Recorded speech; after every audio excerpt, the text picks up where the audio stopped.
Welcome to the Eye of Truth.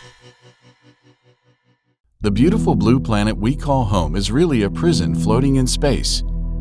Each and every living thing on it, including us, is a prisoner of space. These are the claims of the so-called Earth prison theory. You might think this sounds completely unbelievable, but just like with several other theories I've covered on this channel, there's some logic supporting the Earth prison theory. In this video, I'll be discussing why this theory makes sense.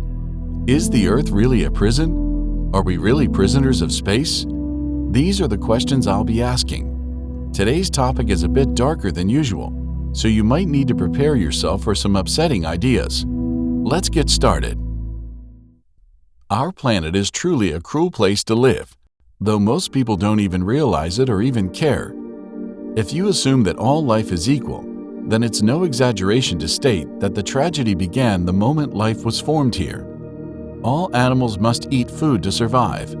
Everyone knows that, but let's consider this more closely. What do animals, including humans, eat?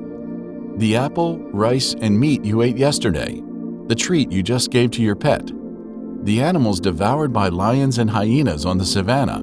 This is all life.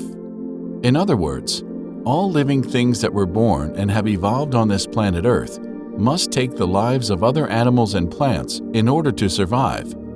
People often say things like, all life is equal.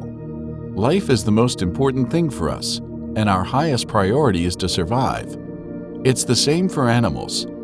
Even an animal of middling intelligence will do anything to survive in nature, and animals have evolved as individual species over time so that they can better protect themselves against predators. At the same time, animals will do anything in order to eat and continue to evolve as individual species in order to more efficiently hunt and take the lives of other living things. Our abundant society means that most of us will likely never struggle for sustenance. Animals in the wild, however, will risk their lives for just a sip of water. A newborn animal may be devoured by a predator before it can even open its eyes. A healthy animal may get injured, become unable to hunt, and quickly starve to death. Nature is beautiful to look at, but it is a struggle to survive for those living within it. The situation is a result of the environment on Earth. Imagine life, even intelligent life, on another planet. Like the plants on our planet, these life forms might be able to obtain enough energy from sunlight and the atmosphere to stay alive. There would be no need for the cruel reality of struggling to survive. Life forms on other planets could be radically different from us and might exist only as beings of pure consciousness with no physical body. Ellis Silver, an American ecologist, has the same idea. The Earth prison theory actually got its start with Dr. Silver. He argues that, if we are truly the most advanced species on Earth, then we would be more suited than any other species toward living on Earth. In reality, our bodies are not so well suited to the environment here. For example, in the animal kingdom, most large animals walk on 4 legs. This is because walking on 4 legs is the most efficient form of locomotion in reducing the effects of gravity on animals of a certain size or larger. However, unlike other large animals, we walk on 2 legs. We once believed that a species could change from walking on 4 legs to walking on 2 legs through the gradual process of evolution. However, fossils of Australopithecus have revealed that these early humans were already walking on 2 legs 4 million years ago in what is now Africa. Interestingly, we are so unsuited to walking on 2 legs and the force of gravity that we suffer from the physiological phenomenon of lower back pain. Dr. Silver argues that we are the only animals on Earth that suffer from this. Our skin becomes damaged when exposed to the sun for too long. Natural childbirth is extremely difficult for us. We suffer from a wide range of chronic diseases. Based on this evidence, Dr. Silver argues that we are truly ill-suited toward living on Earth, and that our species must have arrived here from somewhere else. He suggests that one possibility is that our species was sent here several millions of years ago, as prisoners to a prison called Earth. As I mentioned earlier, animals here obtain their energy not from sunlight and the atmosphere, but from eating plants and other animals. This is the so-called food chain, and humans are at the top of it. We've now mostly escaped from the struggle to survive, and you probably don't feel much like a prisoner of space. Even if there are many joys in life, can you truly be happy with your consciousness confined within your physical body? After all, much of our trouble and suffering comes from our bodies. Suffering caused by physical disease, the death of a loved one, and the despair and pain of aging. These are all things that we will experience in our lifetimes. We probably experience more suffering than we do joy. Although we've managed to escape the food chain, our society is one of fierce competition, in which the strong thrive over the weak. There are people who will do whatever it takes to survive, no matter how unpleasant.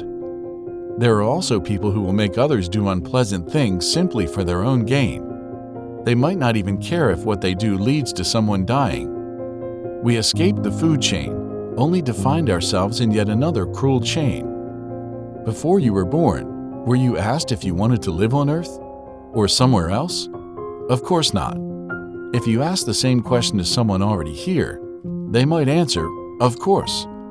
However, ask that same person later on in life and they might give you a completely different answer.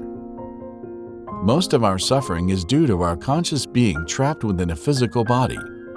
If we were beings of pure consciousness, we would probably be free of most suffering. Even though we are physical beings of advanced intelligence, most of us are controlled by the desires of our physical bodies. I want to succeed. I want more money.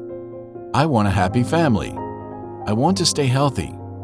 If we find anything lacking, we soon become depressed and worried.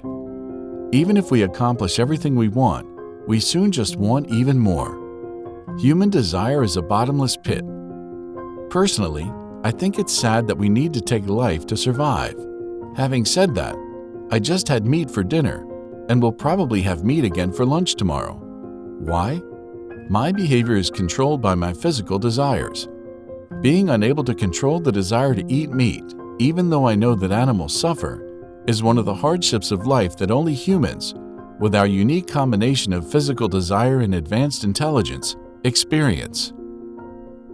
Let's return to the topic at hand. If the Earth prison theory is true, then who imprisoned us here and why? Like always, just pretend you're listening to a sci-fi story from this point on. Imagine that there are life forms in the universe that exist as beings of pure consciousness without any physical bodies. These beings would be capable of traveling freely through space and time, and would even be able to travel to other dimensions. I covered this topic in my video about alien civilizations. If you were to deprive these beings of their freedom, how would you do it? In our society, we deprive people of their freedom by imprisoning them in a cell and preventing them from moving around freely within a space. However, a being of pure consciousness could move not only through space, but also through time and even across dimensions. In order to deprive a being of pure consciousness of their freedom to move through space, time, and other dimensions, we can imprison it in a physical body. Having imprisoned it in a physical body, we could then send it to another planet. The force of gravity there would prevent it from easily escaping. Even if it did escape, its body couldn't exist for long in outer space. We've taken away its ability to move through space. What about time? Beings with physical bodies can move through time in only a single direction, forward into the future. Our physical bodies prevent us from traveling back in time.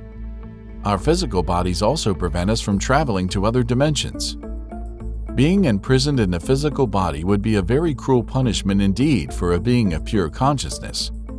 Whoever it was that handed down this punishment didn't stop there, however, and made sure that these prisoners would have to struggle to survive. Why such a cruel punishment? These beings might be being punished for committing crimes. Similar to how crime and punishment works in our society, if one of these beings commits a crime, it is punished by being imprisoned in a physical body. Let's assume that we were actually being punished in this way. Based on the human population on Earth and the rate at which it's growing, it seems unlikely that so many beings are being punished for crimes they've committed. One other possibility is war. Imagine that two advanced civilizations fought a war, and that the losers were imprisoned in physical bodies by the victors, and then sent to the cruel planet of Earth. There is some scientific basis for the Earth prison theory. We've spent nearly 100 years trying everything to find intelligent life outside of Earth, but have been unable to discover any solid proof. Based solely on the number of planets in the universe, aliens must exist. Even so, we haven't been able to find any trace of them. There are so many stars in the universe, but so far no proof of extraterrestrial civilizations. This contradiction was first brought up by a physicist named Enrico Fermi. This contradiction, where are the extraterrestrials, became known as the Fermi paradox. There are many ways to interpret the Fermi paradox. In other words, there are many answers to the question, where are the extraterrestrials? But one of the answers can be found in the Earth prison theory. That is, whoever has imprisoned us on Earth is also preventing us from making contact with other civilizations. No matter how hard we try, we cannot escape the prison they've created for us. In fact, they won't even let us see outside of it. Of course, the Earth prison theory and my speculation on it are just theories. Please don't take any of this too seriously. The videos on this channel are made to get people thinking. There are surely people who are glad to live in this world, just as there must be others who wonder why they are here. The fact of the matter is, we were born here and have no choice but to live here. When we die, there may be something waiting for us there. Or there may be nothing at all. If the latter is true, and our consciousness dies along with our physical bodies, then doing what you want to do, while you still have the chance, may be the wisest approach to take. Thank you for watching.